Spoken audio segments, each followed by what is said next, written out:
আপুনি এটা কথা মন কৰিছেনে, যিকোনো ক্ষেত্ৰতে সম্পৰ্ক নষ্ট কৰে কিন্তু তৃতীয় পক্ষই। এই যে আপোনাৰ মুখৰ পৰা ওলোৱা এটা শব্দত তেওঁ নিজৰ পৰা এটা শব্দ যোগ কৰি পুটকৈ গৈ আন এটাক লগাই দিয়ে, আৰু সেইটোৱে আপোনাৰ সম্পৰ্কটো নষ্ট কৰিবলৈ যথেষ্ট। গতিকে এই যে কথা লগোৱা তৃতীয় শ্ৰেণীটো, এই শ্ৰেণীটোৰ পৰা যিমান পাৰে দূৰত থাকিবলৈ চেষ্টা কৰিব।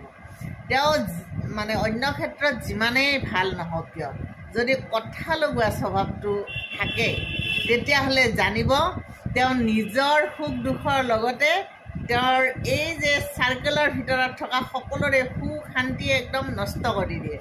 মই মানুহৰ লগত তেনেকৈ কাজিয়া নকৰোঁ, খং মোৰ কম, কিন্তু এই তৃতীয় পক্ষটোক মই মানে একদম দেখিব নোৱাৰোঁ। আৰু মানে গালি, এই তৃতীয় পক্ষটোক মই কেনেকৈ